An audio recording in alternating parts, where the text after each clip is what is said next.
So Gulf దేశాల నష్టాలకు ఇరానే ఎందుకు బాధ్యత వహించాలి? అమెరికా, ఇజ్రాయెల్ కదా ఇప్పుడు యుద్ధం చేసేది. మరి వాళ్ళు కదా బాధ్యత వహించాలి. ఇరానే ఎందుకు? ఎస్. ఇప్పుడు అది చాలా జినైన్ క్వశ్చన్. ఇది మనం కూడా అడుగుతున్నది. అని యుద్ధం మొదలు పెట్టింది మీరు. ఇరాన్ ను డ్యామేజ్ చేశారు, ఇరాన్ ను కొట్టారు. పైనుంచి ఏమంటున్నారంటే ఇరాన్ ఆస్తులను తీసుకెళ్లి గల్ఫ్ కి ఇస్తాము అని చెప్తున్నారు. అసలు ఇరాన్ ఏమడుగుతుంది? మాకు నష్టపరిహారం ఇవ్వండి అని అడిగింది. మాకు ఇంత నష్టం చేశారు, ఇన్ని ఆయిల్ వెల్స్ అన్ని కూడా నాశనం అయిపోయినాయి, సో చాలా వాళ్ళ ఇన్ఫ్రాస్ట్రక్చర్ అంతా కూడా డ్యామేజ్ అయిపోయింది. కనుక యుద్ధ విరమణనే కాదు, యుద్ధ విరమణ తర్వాత మాకు మా పునర్నిర్మాణం, ఇరాన్ పునర్నిర్మాణము మీదే బాధ్యత. పైగా మా యొక్క ఇవి ఫ్రోజన్ అసెట్స్ అన్ని కూడా మాకు తిరిగి చెల్లించాలి. ఇవి ప్రధాన చర్చలో డిమాండ్. అమెరికా ఏమడుగుతుంది అంటే మీరు యొక్క న్యూక్లియర్ ప్రిపరేషన్ అవుతుందో, ఎన్రిచ్మెంట్ ఆఫ్ న్యూక్లియర్ ఇది మీరు ఆపేసేయాలి, అవి హ్యాండ్ ఓవర్ చేయాలి మా చేతికి, మిమ్మల్ని నమ్మడానికి వీలు లేదు అని అమెరికా డిమాండ్ చేస్తుంది. వీటిలో ఉన్నాక అక్కడ లెబనాన్ ఇజ్రాయెల్ కొడుతూనే ఉంది. కనుక అక్కడ హిజ్బుల్లాలు వాటిని ఖతం చేయాలని చూస్తుంది. దాడి ఆగలేదు. ఇలా రెండింటికి ఇంటర్లింకింగ్ ఉంది. టోటల్ గా ఈ పాపం ఎవరిది అని అంటే తప్పకుండా ఇది అమెరికాదే అవుతుంది. బాధ్యత అమెరికాదే అవుతుంది. యుద్ధం ప్రారంభం కాకముందే మీరు చూసుకోవాలి, వీటి యొక్క హర్ముజ్ జలసంధిని ఏ రోజు కూడా ఇరాన్ ఆపలేదు. యుద్ధం జరిగే సమయంలో కూడా ఆపలేదు. తర్వాత శృతిమించినటువంటి దాడులు జరిగినప్పుడు ఆ హర్ముజ్ జలసంధిని అబ్స్ట్రక్ట్ చేసింది. కానీ ఓపెన్ చేస్తున్న సమయంలో అమెరికా స్వయంగా వెళ్ళి అక్కడ తన షిప్స్ అన్ని పెట్టేసి అమెరికా కూడా బ్లాక్ చేసేసరికి ఇప్పుడు ఇరాన్ కు కూడా వేరే మార్గం లేకుండా పోయింది. ఇరాన్ ఏమంటుంది అంటే హర్ముజ్ జలసంధి మా చేతిలోనే ఉంటుంది, మీరు ఎవరు చెప్పినా మేము వినము అని బెట్ చేస్తా ఉంది ఇప్పుడు. సో ఇవన్నీ కూడా ఏమంటాము, రోజు రోజుకు సమస్యను జటిలం చేసింది ఎవరు అంటే అమెరికానే. అమెరికా, ముఖ్యంగా ట్రంప్ అని చెప్పాలి. అమెరికాలో కూడా ఈరోజు పెట్రోల్ ధరలు పెరిగిపోయినాయి, భరించలేనంత పెరిగిపోయినాయి. ప్రజలు చాలా అసంతృప్తితో ఉన్నారు, కోపంగా ఉన్నారు ట్రంప్ మీద. ఇవన్నీ సృష్టికర్త ఎవరు అంటే ట్రంపే. పరిష్కరించాల్సింది కూడా ట్రంపే. ట్రంప్ పోతే అమెరికాకే కాదు మొత్తం ప్రపంచానికే పీడబోతుంది అన్నటువంటి ఒక వాతావరణం ఏర్పడ్డదమ్మా. సో చూడాలి, మనము ఎందుకు చూడాలి, ఏం జరుగుతుంది, మనం కూడా ప్రిపేర్ కావాలి, మరింత ప్రిపేర్. ఈ రోజు లేటెస్ట్ న్యూస్, నిన్న ప్రకటన వచ్చింది కదా, 29 రూపాయలు మన దగ్గర గ్యాస్ సిలిండర్, ఏది హౌస్ హోల్డ్ గ్యాస్ సిలిండర్ కూడా పెరిగిపోయింది. ఇంకా పెరుగుతుంది. యుద్ధం ఇలా జరిగితే ఇంకా చాలా పెరుగుతుంది. అంటే మనతో పోలిస్తే చాలా దేశాలు చాలా ఎక్కువగా ఉంది. ఇప్పటికి కూడా 1600 గ్యాస్ సిలిండర్ను మనకు సబ్సిడీ పోను 900 చిల్లర అలా వస్తుంది రేటు. అంటే మిగతాదంతా ఎవరు భరిస్తున్నారు? ప్రభుత్వమే భరిస్తుంది. ఎంత భరిస్తుంది అనేది ఒక పెద్ద సమస్య. 3,000 నుంచి 4,000 మధ్య, 3,500 అనుకుంటాను ఒక ఇది ఎరువుల ఇది. అది మనకు చాలా తక్కువ ధరకు 300, 400 వీటికి రైతుకి ఇస్తున్నారు.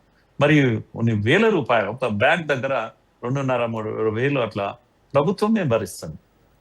కనుక ఈ భరింపు అనేది ఎంత దూరం? ఇది ప్రజల డబ్బే అది కూడా. కనుక మనము వేరే మార్గం కూడా లేదు. ధరలు పెరుగుతాయి తప్పకుండా. పెట్రోల్, డీజిల్ ధరలు ఇంకా పెరుగుతాయి.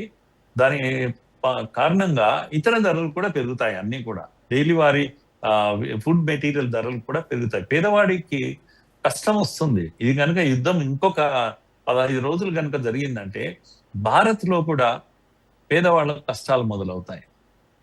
కనుక ఇది ప్రపంచమే సతమతమైపోతున్నటువంటి ఈ పరిస్థితుల్లో మొండిగా ట్రంప్ ఇరాన్ ఆస్తులను వదిలేసేయాల్సింది పోయి ఇరాన్ ఆస్తులను ఇరాన్కే ఇచ్చేసేయాలి. అప్పుడు ఏమవుతుంది? ఇరాన్ దిగి వస్తుంది, యుద్ధ విరమణకు ఒక అవకాశం ఉంటుంది. అలా కాకుండా రెచ్చగొట్టే విధంగా మీరు చెల్లించండి డ్యామేజ్. మీ కొరకు కదా వాళ్ళు భరించింది. గల్ఫ్ దేశాలు ఎవరి కొరకు దెబ్బతిన్నారు వాళ్ళు? మీరు మీ వైమానిక స్థావరాలు, యుద్ధ స్థావరాలు గల్ఫ్ దేశాల్లో పెట్టినందుకు ఈజీగా కొట్టగలిగే స్థావరాలు అవి. కనుక లేటెస్ట్ గా కువైత్ ఇంటర్నేషనల్ ఎయిర్పోర్ట్ కానీ, బహ్రెయిన్ కానీ, ఇవన్నీ ఎక్కడ కొట్టింది? అమెరికా స్థావరాల పైన కొడుతుంది ఇరాన్. మరి ఈ పాపం చేసింది ఎవరు? మీరు కదా. నష్టపోయింది గల్ఫ్ దేశాలు. వాటికి ఏమన్నా నష్టపరిహారం చేయాలి అంటే అమెరికా చేయాలి.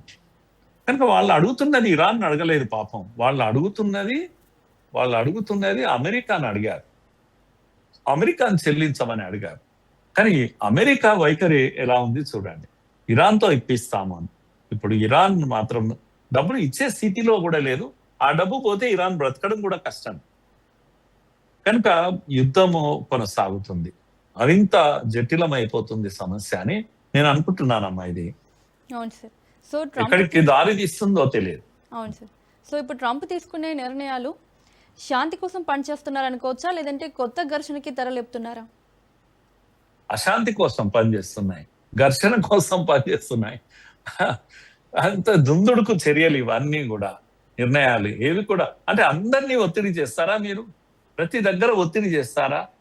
గొంతు విసికేసి సమస్యలు పరిష్కరిస్తారా? గల్లాబట్టి పరిష్కరిస్తారా?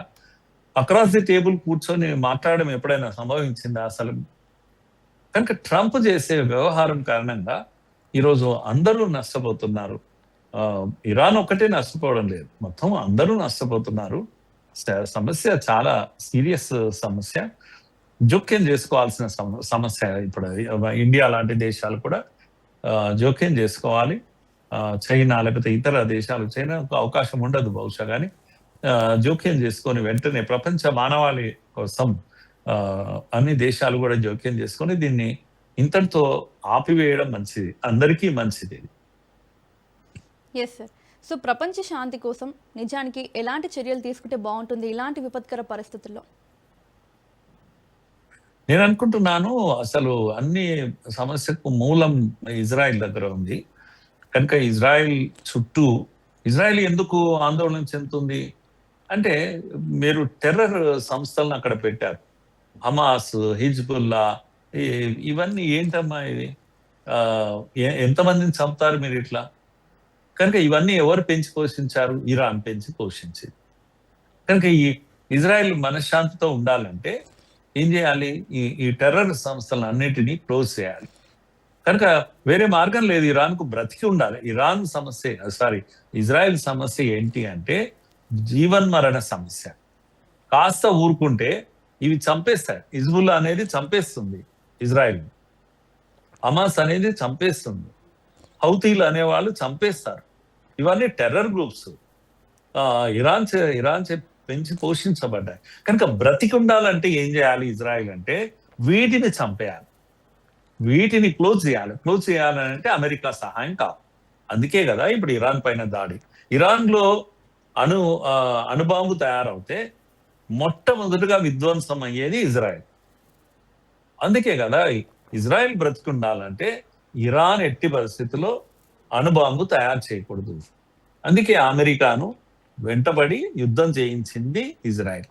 సో ఇప్పుడు కావాల్సింది అంత ఏంటంటే, ఇరాన్ ఏదైతే తన సుపీరియారిటీ కోసం ఇదంతా చేసిందో, ఇరాన్ వీటిని ఆపేసేయాలి. తన బ్రతికేదో తాను బ్రతకాలి. తన సుప్రీమేసీ కోసం, ఇస్లామిక్ వరల్డ్ లో తన సుప్రీమేసీ కోసం, మేమే మొత్తం ఇస్లాం వరల్డ్కు దిక్కు మేమే, ఎందుకంటే మేము ఇజ్రాయెల్ కంట్రోల్ చేస్తున్నాం, రండి మాతో ఉండండి. కనుక ఈ షియా గ్రూప్ చేసేటువంటి గొడవ ఇది. ప్రపంచం అంతా సున్నీలు ఉంటే ఇక్కడ షియాలు ఉంటారు. ఈ షియాలు చేస్తున్నటువంటి గొడవ ఇది. కనుక పీస్ టాక్స్ ఎవరో ఒకరు, ముఖ్యంగా పెద్ద దేశాలు రష్యా, చైనా, ఇండియా అందరు కూర్చొని ఒక శాశ్వత పరిష్కారం, ఇజ్రాయెల్ పైన ఈ ఒత్తిడి లేకుండా చూడడం, అలాగే ఇరాన్ దిగి రావడం. ఇరాన్ ఇప్పటికీ డ్యామేజ్ అయింది బాగా. కనుక నేను అనుకుంటున్నాను అన్ని దేశాలు చెప్తే ఇరాన్ డౌన్ అవుతుంది. కనుక ఈ టెర్రర్ గ్రూప్స్ ని క్లోజ్ చేయగలుగుతుంది. అది క్లోజ్ చేస్తే ఇరాన్ కనుక న్యూక్లియర్ బాంబు చేసే ప్రసక్తే లేదు అని అన్ని కంట్రీస్ ని కూడా వెల్కమ్ చేసి ఓపెన్ చేసేసి, మా దగ్గర ఎన్రిచ్మెంట్ ఆఫ్ న్యూక్లియర్ ఇది ఏమీ జరగడం లేదు అనేది ప్రూవ్ చేయగలిగితే ఇరాన్ కూడా పీస్ఫుల్ గా ఉంటుంది. అప్పుడు గల్ఫ్ దేశాలు కానీ ఇతర దేశాలన్నీ కూడా కాస్త ప్రశాంతత నెలకొంటుంది. అమెరికా కూడా తన స్థావరాలను విత్డ్రా చేసుకోవడమే మంచిది. ఎందుకంటే ట్రంప్ బిగినింగ్ లో చాలా మంచి మాట అన్నాడు, మాకెందుకు ప్రపంచాన్ని ఏలే పని మాకేమన్నా ఉందా, ఈ యుఎన్ఏ ఎందుకు, లేకపోతే అది ఎందుకు, వరల్డ్ హెల్త్ ఆర్గనైజేషన్ ఎందుకు, ఇంటర్నేషనల్ బాడీస్ ఎందుకు, వీటినన్నిటిని మేమెందుకు పోషించాలి, మాకేం అవసరం, అమెరికా ఫస్ట్ అని ఇవన్నీ చెప్పారు. యుద్ధాలు ఆపేస్తాం, నాకే నోబెల్ కావాలని అన్నారు. ఎక్కడున్నారు మరి మీరు? ఇచ్చిన మాట ఇది. కనుక మీరు ఇవన్నీ ఆపేసేయాలి. అమెరికా ఆపేస్తే సమస్యలన్నీ పరిష్కారం అవుతాయి. నేను అనుకుంటాను ఇలా ఒక శాశ్వత పరిష్కారం కొరకు కొంత ఎఫర్ట్స్, ప్రయత్నాలు మొదలు కావాలని అనిపిస్తుందమ్మా. Okay sir, thank you sir, thank you so much డిస్కషన్లో పాల్గొన్నందుకు. ఇది వాళ్ళ స్పెషల్ డిస్కషన్. చూస్తూనే ఉండండి రాజ్ న్యూస్.